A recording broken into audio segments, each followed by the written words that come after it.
Engineers, what's the most outrageous idiot-proofing you've had to do to get around stupid people?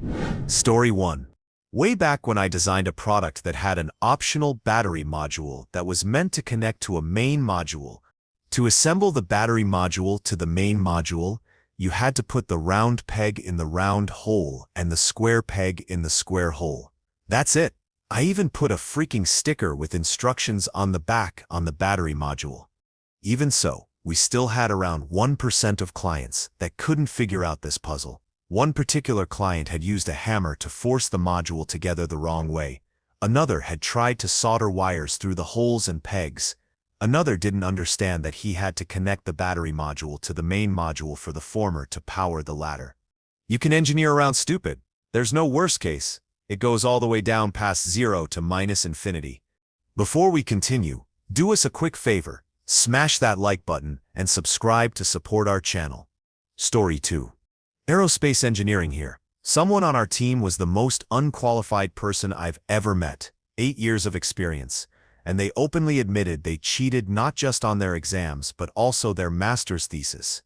Anyways, this person didn't even know the basic equations for aerodynamics and aircraft performance, couldn't code despite seeing the same code for years, and still couldn't use in-house tools that myself and 2 other new people learned in about 3 months on the job. This person also openly stole my presentations and work to show in group meetings, even forgot to swap my name at the end slide once. We got so tired of doing their work and spoon-feeding them stuff, and the managers turning a blind eye to them and telling them stuff they should have known. We actually ended up coding in error message prompts to clue them in when they got to the same questions we answered millions of times. When that didn't click in, I actually coded in messages showing them which lines to go to find common issues. Guess what? After 5 years of MATLAB and Fortean, they still couldn't use a debugger. I actually got personally so annoyed that I had certain error catches go to their printer and email to clue them in.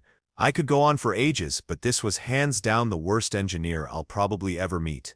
The only thing this person was good at was flattering the right people and getting away with the most blatant disqualifications I'll ever see. They're doing their PhD now. Story 3. I'm in the process of turning my wood crafting hobby into a career with every project I add to my portfolio. I've seen a lot of requests for desks that are so customized. They want everything that cannot happen. They want an armrest where there's also a cup holder. They want a keyboard at this height while having the monitor at that height. All these impossible requests.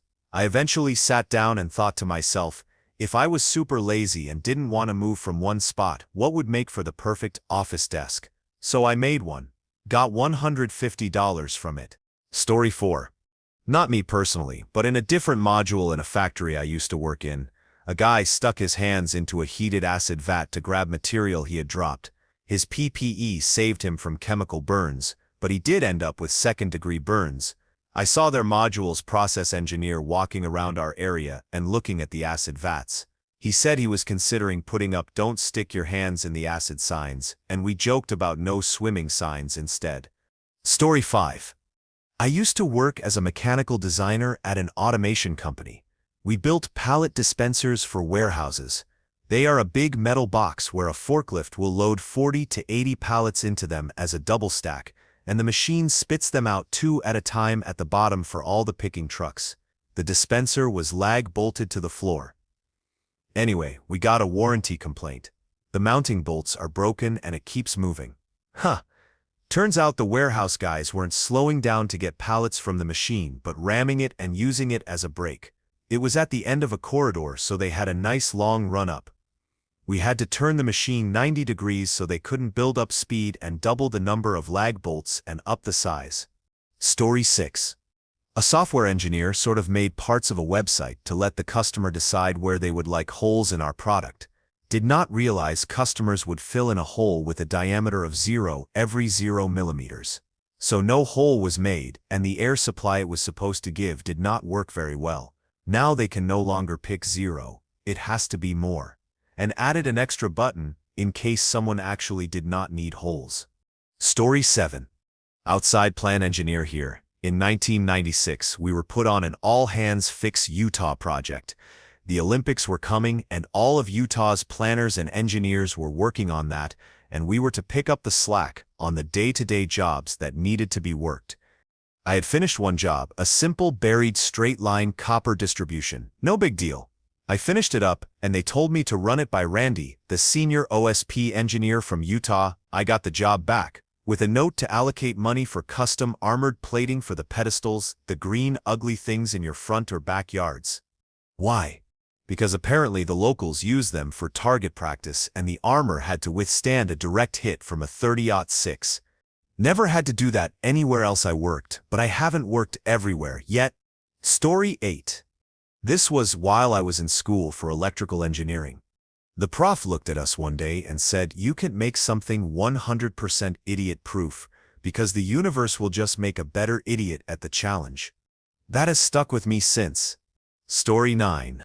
Our head engineer was sent off to other companies in the group to troubleshoot problems for them that they could not solve.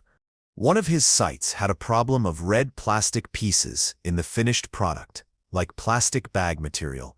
He had flown from Europe to Asia to investigate.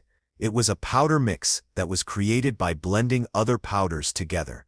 When he got to site, they showed him the end of the line where this red stuff was coming out in the product. Naturally, he went to the start of the process to work his way through eliminating causes. The first thing he saw at the start of the line was a worker throwing bags of ingredients into one of the hoppers. The bags were red and plastic. He took a closer look. They had built a shredding mechanism on top of the hopper, so that the worker just had to throw the bag in the hopper and the shredder would rip it open. This logic was to save time by not having to open the bags. He asked the site manager if they were joking with him. They were not. They literally could not connect the dots that this was the source of the red plastic pieces. The solution was to stop doing that. Story 10. One of our manufacturing engineers was tired of production workers using expensive air tools as hammers, so he drilled a hole in the base of a wood-handled hammer and glued it to an air connector. Having them hook it up to air and be amazed at how good it performed was amazing. Story 11. Mechanical engineer working in HVAC, heating, ventilation, and air conditioning here. I have a contractor firm that always loses the mechanical plans when we send them out. To mitigate this, I send the plans over to the primary and his boss, as well as upload them to an online cloud where they keep their plans for the projects. I have started to CC their secretary as well as label the folders, plans in here. I still get weekly panic calls from them saying they can't find the plans for different projects, and I just face palm every time. Story 12.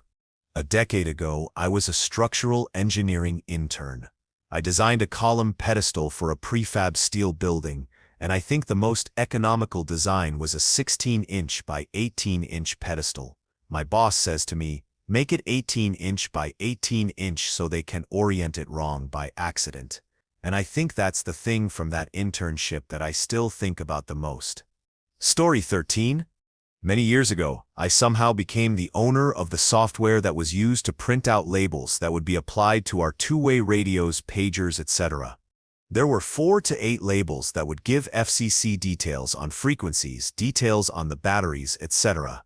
But if the radio was going to Japan, a few of them were not to be applied. Operators were trained for this, but would too often make mistakes because there was a label with numbers and writing on it. Applying it was a quality defect, which was closely monitored. To fix it, an engineer asked me not to print the information for the Japan radios. That would produce a blank label which should alert people not to apply it to the radio. A few months later, a quality defect appeared where someone had applied a blank label. The engineer called me back and asked if we could put "Do Not Apply" on the labels instead of leaving it blank. I thought for a bit and said that some operator was going to apply the label that says "Do Not Apply" anyway. Plus, we would have to print it in about 7 languages. He agreed and went off to figure out a different way to deal with it. Story 14. Electrical engineer in the building industry. I started putting wiring diagrams on the blueprints for how to wire emergency lighting battery packs, because sometimes, when I did an inspection, I would find lights that either never turned off or would go into emergency mode and drain the battery every time you turned off the lights, because someone was too careless to read the simple instructions that came with the battery pack. Story 15.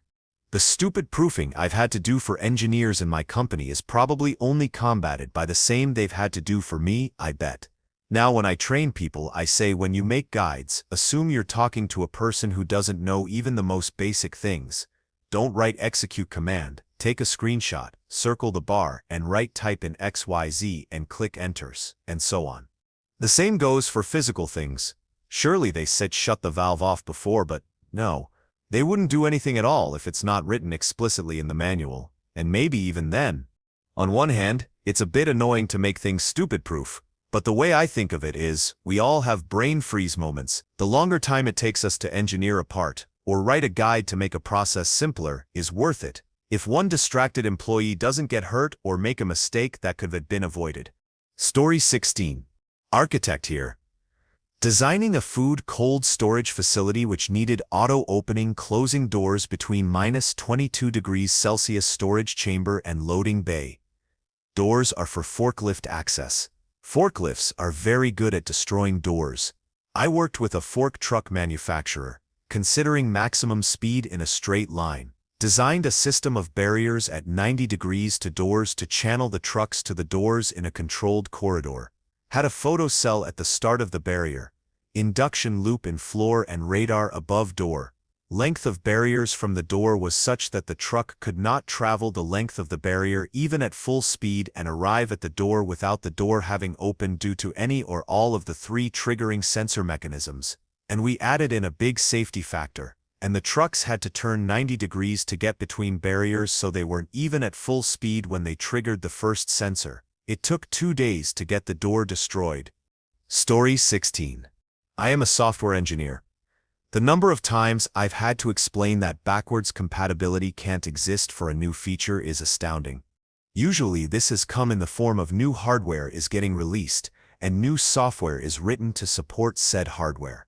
Customers complain that old software, written before new hardware existed, doesn't behave well with the new hardware, and make a stink about needing to upgrade the software, or having to update clients as well as servers, or some other ridiculous thing. Story 17. Many moons ago, I managed a support function in cybersecurity that included a system admin group.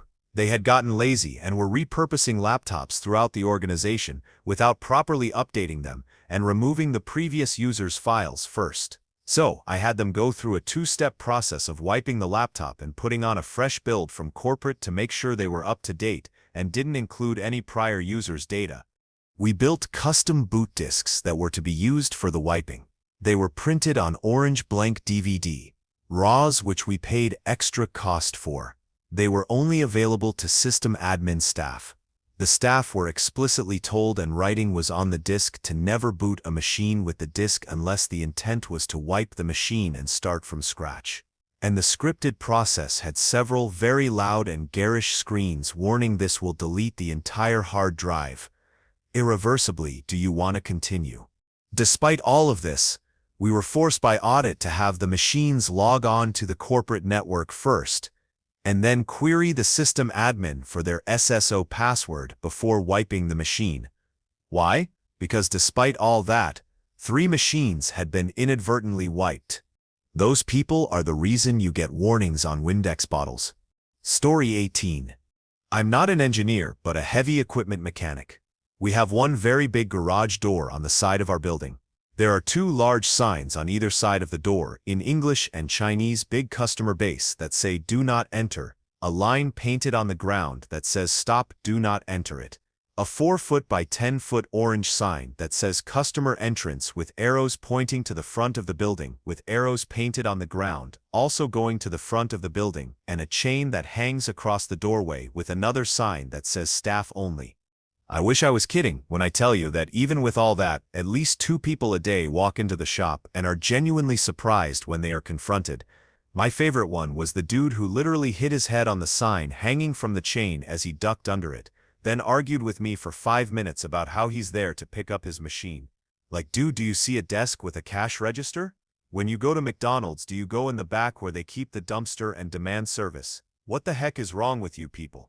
Story 19. Late to the party, but here it goes.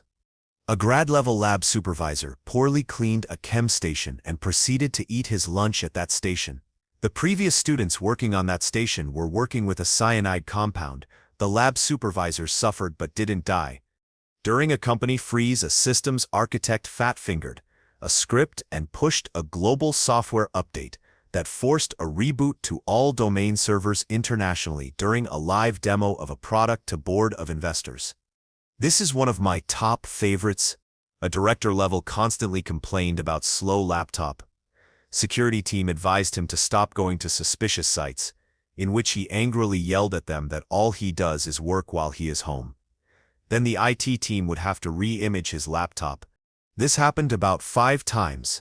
Then the director of security got involved, and in front of everyone showed how he was watching redacted from multiple shady sites, and exactly when he clicked on Start Webcam Show he got infected. He thought cleaning his history was enough to hide his footsteps. BTW, if you work for a top 50 Fortune 500 companies, you sign off all your data privacy rights when using IT equipment. There are many advanced tracking software that tracks every single character you type, every website you go to. Clearing cookies/history will not help you.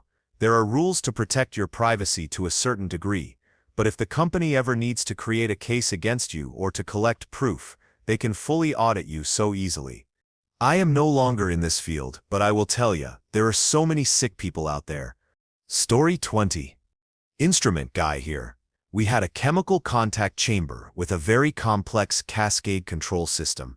There were about a dozen controllers interacting and indicating. The head operator would constantly adjust knobs and screw up the process. Eventually, we decided to shut the whole system off and just use one analyzer, one valve, and one controller because it worked better. Before we put the thing back in service, we wired the controller outputs so the meters jump around when the operator turns the knobs. None of it did anything. He would go every day and move knobs and watch meters until he eventually retired.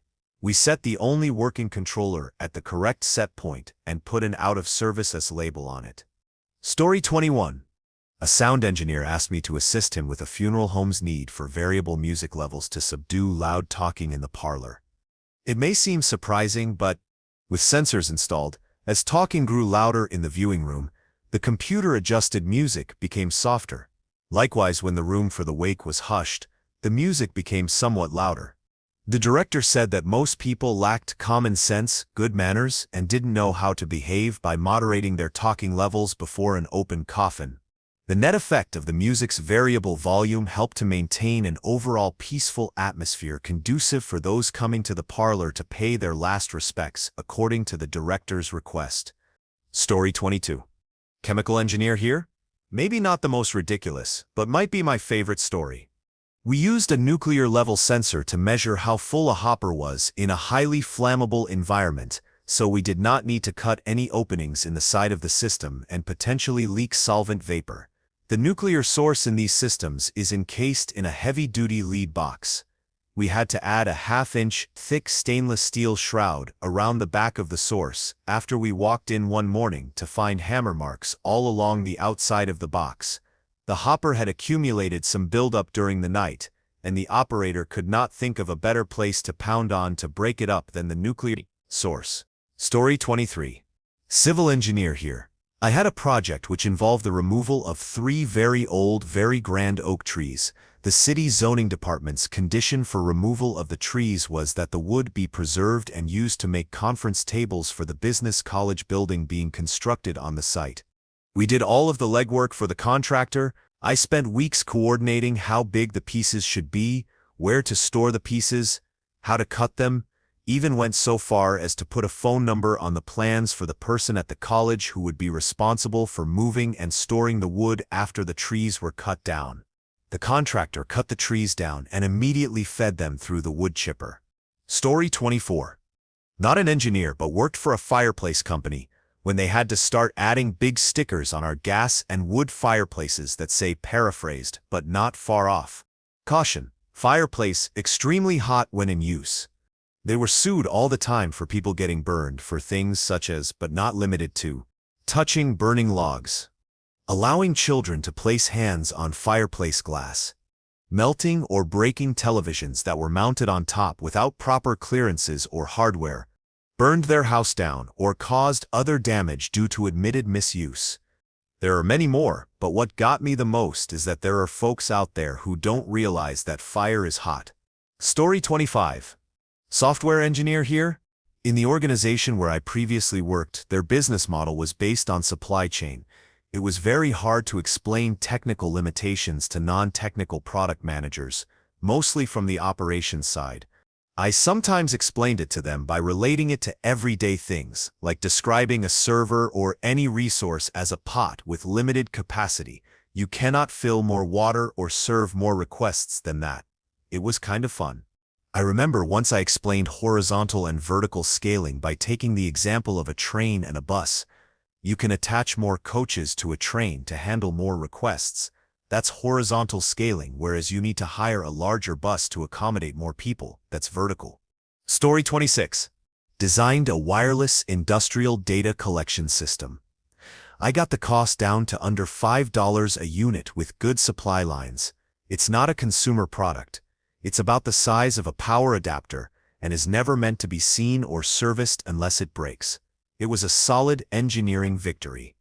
I bought different colored cases because I predicted the CEO would ask why it didn't come in different colors, then make us go back to the drawing board.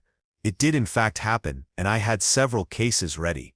I pointed out that the black one looked the best, and he bought it. Fortunate, because the supplier only made black and beige cases, and they were all out of beige. So I foolproofed a project proposal by adding colorful case options to the prototype. It was a nice little Dilbert moment. Story 27. I did a similar thing as an estimator. I was quoting a job and ran it past my manager, who asked me why I quoted it the hard way instead of the normal way. I explained the not-so-obvious reasons why the normal way wouldn't work, and that it needed to be done the hard way. He agreed, but said it would never fly with the owner, his boss, who would insist on quoting it the normal way. Never mind that we would be blamed for missing the reasons I mentioned earlier that the job literally couldn't be done the normal way. So I did the only thing I could hope would work. I went to the owner and explained the job and the problems with doing it the normal way.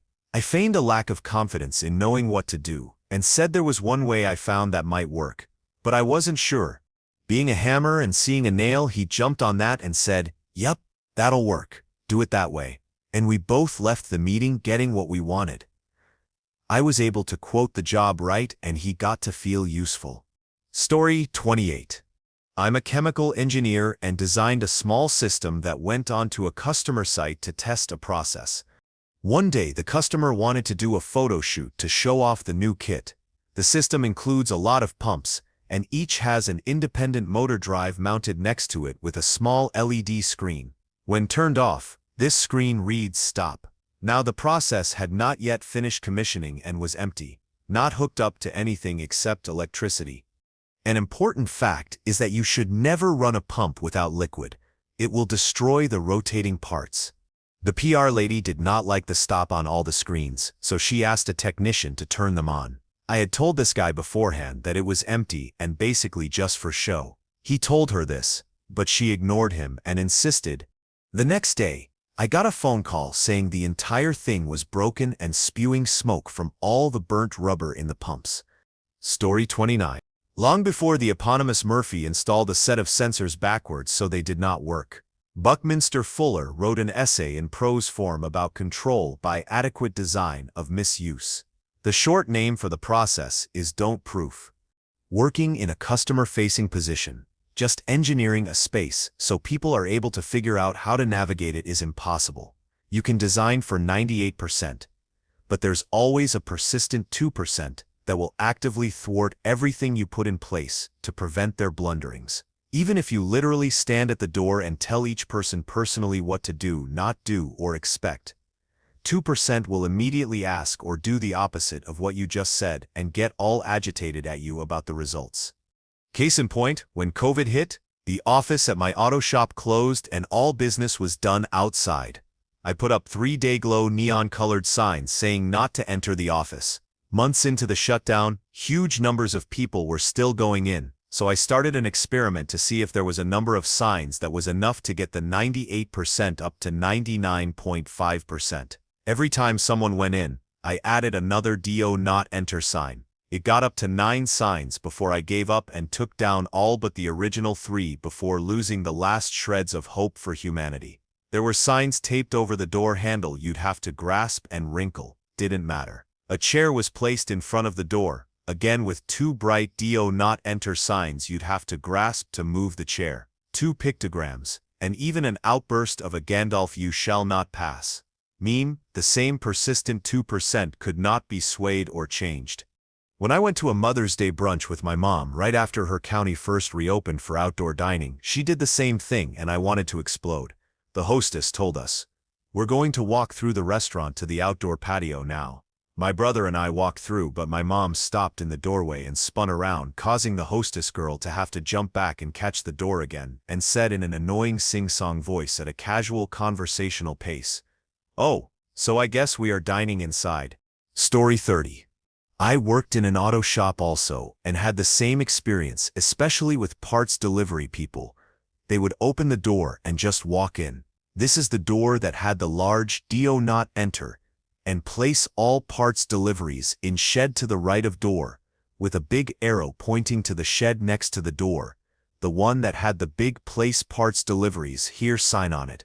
Eventually we solved the problem by locking all of the exterior doors during business hours, even though we still got those occasional delivery people and pandemic-denying customers that did not feel they should have to go to the front office door to be waited on, banging on the windows, making open the door gestures. I usually just responded by shaking my head, no, and launching into an uncontrolled coughing fit. Story 31. I'm not an engineer, but I can relate to this. I was working on a website redesign in 2020, and one of our head salespeople providing input for a specific market told us to include something above the fold to tell people to scroll down.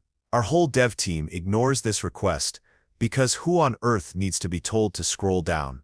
We now have a header that says, "Scroll down for more resources," because people seriously could not figure it out. Story 32. Back in the day, I was an IT engineer in the Army. I was given the task to write procedures that anyone could follow. I spent a couple days on the procedure to ghost reset laptops that had been in the field. The Sarge got this guy to test it without any help. First step was connect the laptop to the switch with an Ethernet cable and confirm the light goes green. The stick used 2 separate unconnected cables and tried for 30 minutes to work out why the light wasn't green. He had 6 months of IT training. At this point, Sarge turned to me and said, "You failed," and walked out laughing his head off. Story 33. I've been designing complex systems for 16 plus years. I could write a book on this subject. There's always some level of moaning and groaning when a system you designed goes through the risk assessment process and people point out, "We need extra guarding here and here and here and there and here." One time I had to add 8 feet of light curtains to the front of a system so that operators can get a running start and jump through the opening to the machine. I called that the Superman rule, which is in excess of all OSHA requirements. The sad part of that one is that someone did indeed Superman through while the system was running, which promptly mangled them and nearly cut them in half. Yes, they died.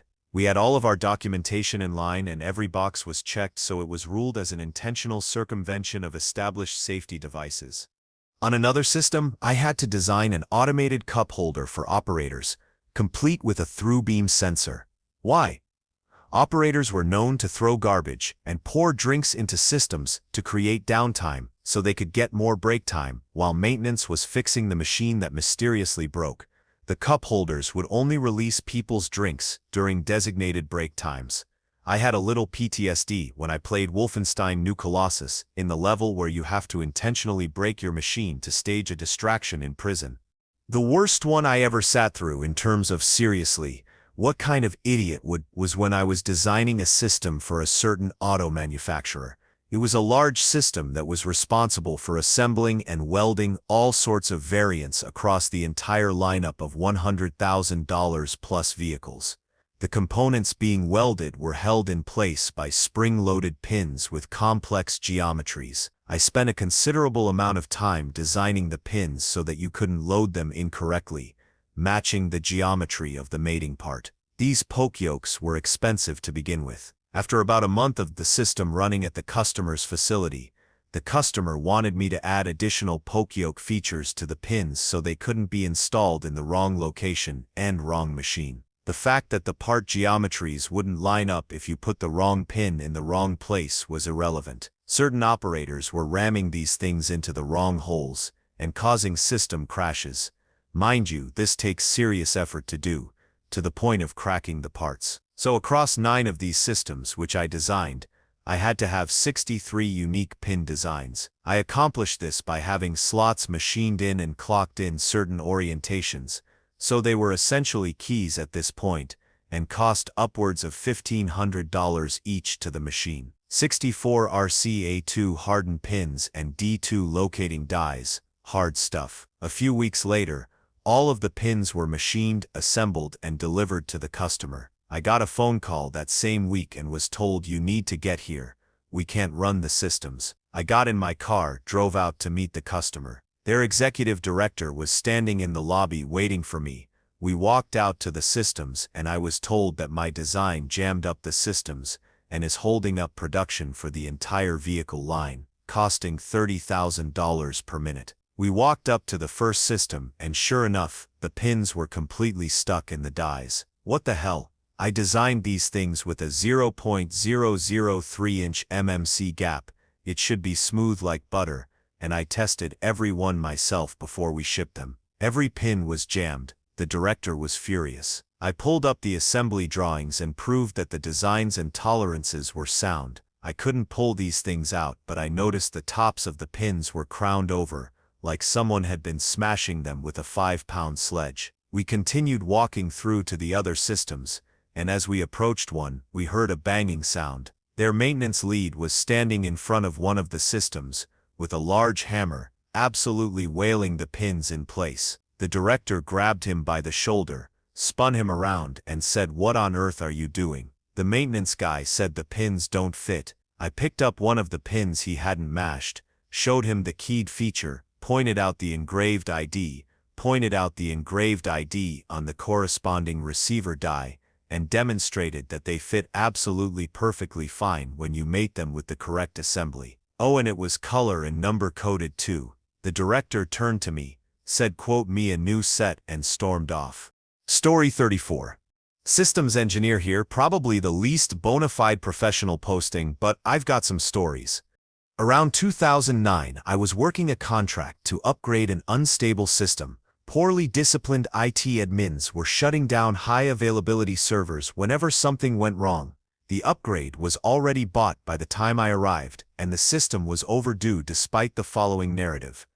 Overall, my perspectives and very presence were met with resistance, and I didn't have time to teach them why reading logs is a good thing or how to begin doing so.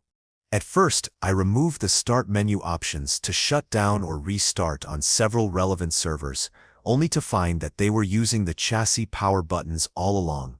So I figured out how to make the boxes appear to turn off, but not actually shut down. They'd press the power button, and it would turn off the screen and do nothing else for 60 seconds. The button press just sent me an email to advise me of their workaround solution: run the blank screen screensaver and count to 60. At 61, it would turn the screen back on. Again, these weren't end users. These were administrators. There were many reasons why this shouldn't have worked, why this ruse should have been obvious.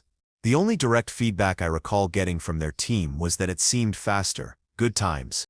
Story 35. I had to make a warning label for a large industrial ripsaw I designed, which explained that the DC injection brake wouldn't work if you turned off the main disconnect. The label was in response to someone turning off the main disconnect, sticking their hands in the saw blade pit without looking, and cutting off a few fingers. Apparently, looking at the blade to see if it was still spinning was too much to ask. Story 36. Just in general, the insane size and quantity of warning labels that have to be all over everything like a riding lawn cutter. If you do not know that blades are sharp, mufflers are hot, and you should not stick your hand into moving belts, you have to be real stupid. To be fair, it is mainly so that if you do hurt yourself, the corporate lawyers can say, "We told you not to do that," but it ruins the aesthetics of a lot of equipment. Moreover, it causes people to ignore things that should actually be warnings, because now the paradigm is that every warning is just painfully obvious stupid. Story 37. Not an engineer, but a chemist. We had a major problem of field techs acting carelessly with concentrated acids and packing the boxes with the grace and care of disgruntled airline employees. The kind of acid that if you dip a paper towel in, the paper blackens and turns to ash. That kind of concentrated. I was in charge of packing and unpacking chemicals for field work, and it had gotten to the point where strongly worded company-wide emails were a weekly occurrence almost. We spent time and money modifying coolers with custom-made foam inserts and bought refillable bottles. We even, and I am scared that this was a necessity, designed those coolers so that if you store a bottle upside terribly wrong, the lid will not close. Yes, because this has happened several times. The bottom of one box was corroded to nearly its breaking point, and I was extremely lucky I noticed the damage before it gave and bottles of acid crashed to my feet. Story 38. Marine engineer here. Power tools are constantly going missing from our workshop. There are only 10 people that have access to them. It drives my boss mad. He's always kicking off about things going missing. I suggested a sign-out/in sheet for the expensive stuff to him and to restrict who has access to the keys. His response: "I'm not using a sign-out sheet. You are all grown men and can look after tools." A week later, 2 more drills have gone missing, and he's done nothing but complain that we can look after our tools properly. He's now suggested a sign-out/in sheet, which was of course his idea. Story 39. I worked on the railroad EU and the safety rules are crazy sometimes. Imagine every time someone gets hurt, they make a new rule or try to prevent it in other ways. No room for common sense or logic. So electric trains run on those power lines above the track. Scary, angry pixies live in the power lines, and of course, some people want to meet them or do so by mistake when climbing a train. So one year they decide we need yellow danger signs everywhere, and I mean everywhere. Not just trains and wagons, but every power line post, 60 meters apart, feet times 3, every bridge, and they all need cleaning. As to the engineering, every kind of post needs its own design, depending on the dimensions of the post. Materials like iron, galvanized concrete, plastic spacers, and grounding to avoid buildup from the magnetic field. A sticker is not good enough for the world of bored railroad engineers. Most could be installed with the same new tension-perfect installation tool they invented, so that's something. Maybe one day, this saves a life, and all the time installing and cleaning these signs will be worth it. But I bet the guy is going to earn his Darwin Award some other way. Story 40. We had the side doors to our office refitted with keypads to make it easier for employees to go in and out while still maintaining a locked egress point. People would move the interior handle to keep the door unlocked so they would not have to input their code. They would leave it unlocked at night, causing security issues. So I put tape on the lock and a note saying leave the door locked for security reasons. 2 days later I saw tape moved and the door unlocked. I then hot glued the lock and put tape on it with another note. Door is to remain locked as per company policy. Failure to do so will result in disciplinary action. 2 days later, tape is moved and hot glue has been dug out. Word is the manager on that side of the building authorized the employee to open the lock again. Now I am very upset. Respect my authority. I take a chisel and hammer the lock portion into the body of the door handle, superglue the interior, encase outside in epoxy, cover in tape and place a note on door. Failure to abide by company policy has forced this. Any attempt to bypass the closing and locking of this door will be met with termination by owner's name. 2 days later, there is a block holding the door ajar which I noticed when I left late and saw light coming out of the door. I bolted the door shut, had all fire exit signs moved and told fire inspectors it was due to structural damage. Story 41. Software developer wrote a program for checkout at a store. If someone entered an incorrect product into the cart, there was an option to remove it. All items in the cart were numbered, and if you wanted to remove one, it would ask you which line do you want to remove. Once you entered the value, I would do some error checking, like is the value greater than 0, does the line actually exist, etc. Well, turns out I get a call saying it is crashing when they try to remove a line. I ask what they are doing, and they say they press the button. The thing pops up asking which line, they enter the first one, and it crashes. I try a million things on my end, and I can't reproduce the issue. So I drive up to the store, a 1-hour-long drive, the day before Christmas, and ask the employee to show me. Turns out, she was literally entering the first one on the text field, rather than just one. I lost so much faith in humanity, but also learned an important lesson. People are very stupid, and you need to account for that in software. I told her to enter the number. She was baffled, like she did not know why it didn't occur to her to try that. I fixed it 2 days later, along with every other text field. Story 42. Reduced an entire inventory control system down to an open screen where users could scan items. It would do all the back-end processing to identify if the users were in the right location/site/area and were picking in fact the correct unit. The gun even has access to a map of the warehouse with the relative location of the workers relative to the location of the inventory, so nobody ever, or at least very rarely, has to walk more than about 50 to 100 feet on a given pick. Putting multiple buttons as to what you might want to do with said unit was a bridge too far, so the workers were broken into 2-3 groups: pickers, transfers, and trashers. Of course, a final focus group found submit as a button demeaning and insensitive to the workers' internal sense of worth, and/or that the hand scanners were ordering users to submit to actions they may or may not consent to. Before the meeting was over, I changed submit to button. For all 3 groups, the instructions were changed to press button. At the bottom of the scan screen was a single button labeled button. It has been in use this way for nearly 15 years. Story 43. When I first started working at the place I am at now, I was learning all the machines and how they were assembled, etc. I was following this one assembler through the process of this one machine, and he goes to attach a switch with an M5 screw, and I am like, pretty sure I just saw this print earlier today and that should be a number 1032 screw. And he is like, no, I've been doing it this way for 20 years, trust me, it's an M5. So I went to check the print afterwards. Yup. That hole is called out as a number 1032. I am like, okay, maybe the shop notes have something in them and the previous engineer forgot to change the print. So I go and check the part on the shelf. Yup, it is a number 1032. This guy has been cross-threading this one screw in for 20 years. So to foolproof, I changed it on the print to an M5. Story 44. I work in a department that includes project engineers who review engineering plans. The running joke in the office is water doesn't flow uphill from the sheer number of times people just don't seem to know that. We also recently had a client who was just surprised that when he turned in 2 copies of the same plans, those 2 copies had to match. You cannot just write will match another set of plans on the copy that is wrong. Story 45. I am a machine vision engineer in automotive manufacturing. At my last job, I frequently gave training classes to plant personnel to teach them how to train new parts on the software. Optics are delicate and vulnerable, especially robot-carried setups. So to protect the lens from minor scrapes and collisions, we sold lens tubes for the customer to put on their smart cameras. We received a customer complaint that they crashed the robot and shattered the protective glass on the tube, and now they could not get the tube off to replace it. We sent our manager out there to look at it.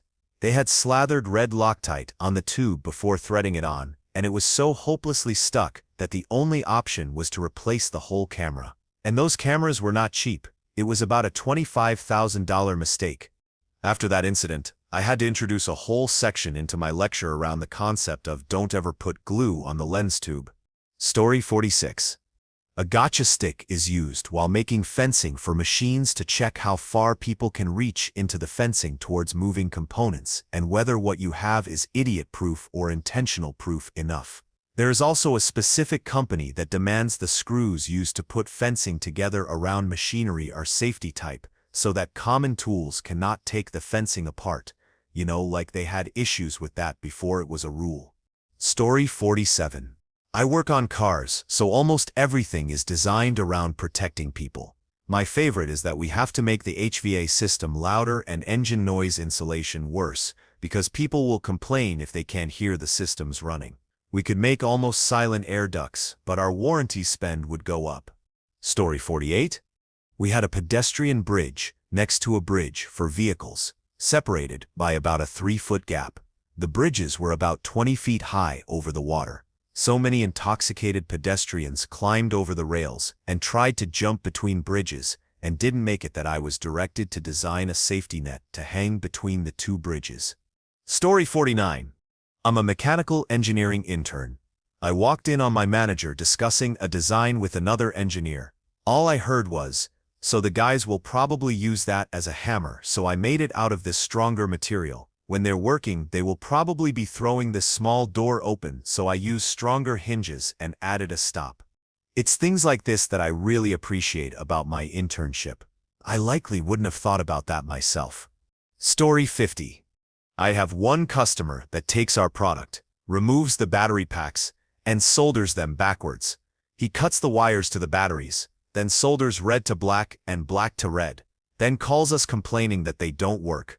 There is no idiot proofing that I can think of at this point. I pretty much just admit defeat now. EDT. Wow, this got big overnight. I'll answer a few questions here. We can pot them. They have replaceable AA batteries in them. They're off warranty. Every time they come back in, we bill them. They don't seem to mind. And I'm so used to this guy's shenanigans. They don't take long to fix. That first one, though, it took me forever to figure out that the power lines were reversed. It just never occurred to me. It's just not something you'd suspect. I sent him an email after a half a dozen or so of these came in backwards. Explained how red goes to red, black to black, with pictures. Only had one come in backwards after that. I've always wondered what would happen if this guy ever needed to jump his car. If designed revision 2 of the product, with this guy specifically in mind, they use a USB-C charge port and a lithium-ion battery. No need to open it up and swap AA batteries now. We'll see how he responds to that. The big question more. Why? I have absolutely no idea what this guy is trying to accomplish. Your guess is as good as mine. Story 51. Not my site, but a coworker who gave us updates at our weekly oversight coordination meeting. Back in the summer of 2016, his construction site had an approximately 60-foot pit on site, which was being excavated safely per all industry regulations. However, it did not have 24-hour lighting, and there was minimal fencing around the edge. This was fine because they were only excavating during the day, and access to the upper edge was blocked off and controlled, and the whole site was properly controlled and fenced off. All obligatory safety measures necessary were in place, and the laydown area was controlled. You know what else happened? In the summer of 2016, Pokemon Go came out. There were 3 Pokestops on the site.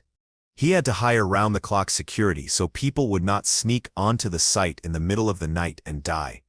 Then it turns out people got clever, and you had groups where like 4 people would run diversion for security while they gave all their phones to another person, who would sneak onto the site in the middle of the night and run everyone's phone, so they had to hire more security to prevent this diversion tactic from working.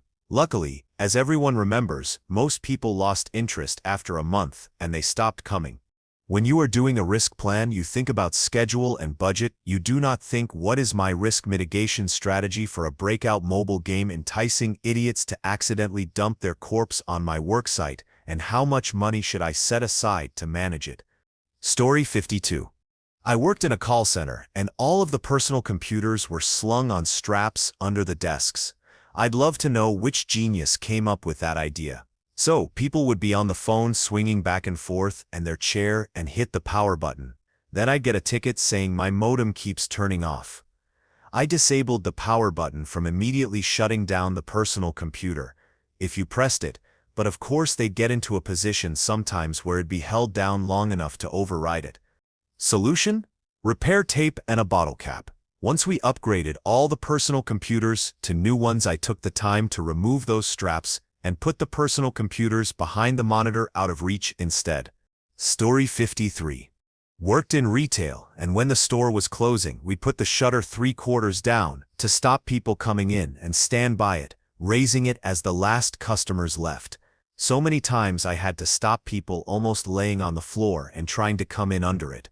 Some seemed genuinely surprised or annoyed that the store was closing. Story 54. I worked for an asphalt contractor for a while. They once had someone hit the back of an oil distributor truck while it was spraying. This genius drove through an entire chip seal job site, around the barricades, past the rollers, past the waiting dump trucks, around the chip spreader, and piled into the oil truck. Every vehicle was covered in beacon lights. The oil truck was spraying, so it had a cloud of oil coming out of it. It was over a mile from the barricades to the truck. How do people like this manage to not swallow their tongues?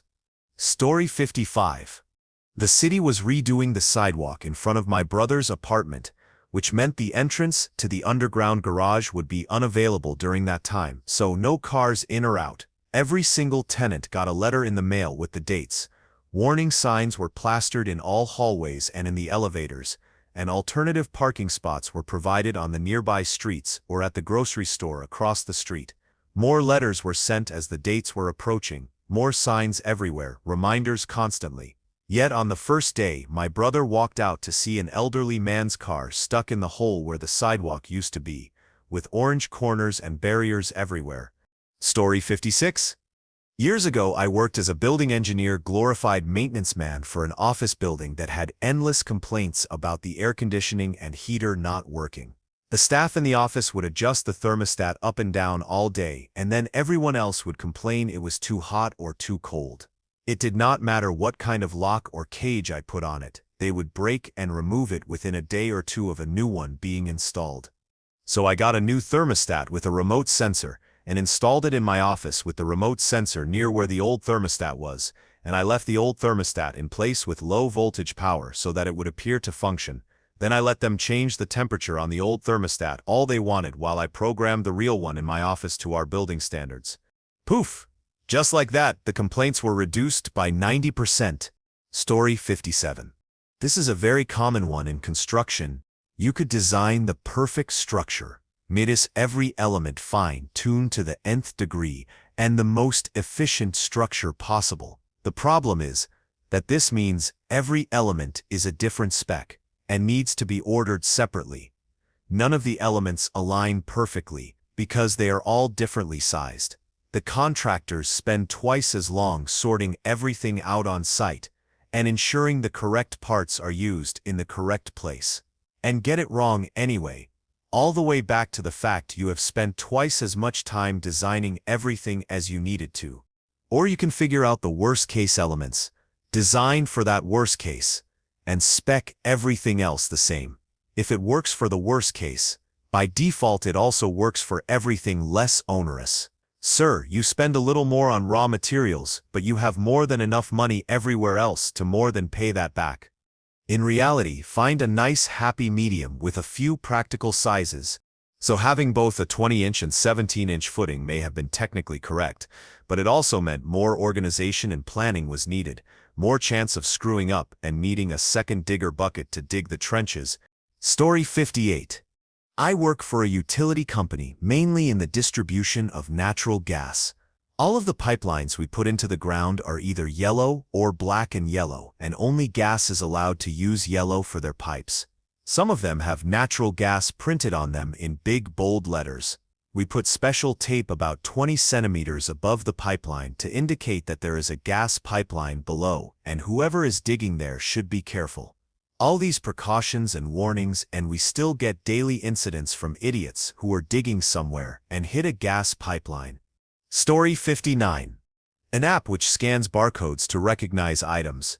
It runs on Android and uses the device's camera to handle the scanning bit. The number of times the question is asked, is this supported on secure camera-less devices, or our devices do not have cameras and they do not have a barcode scanner? Can the app still work? Story 60.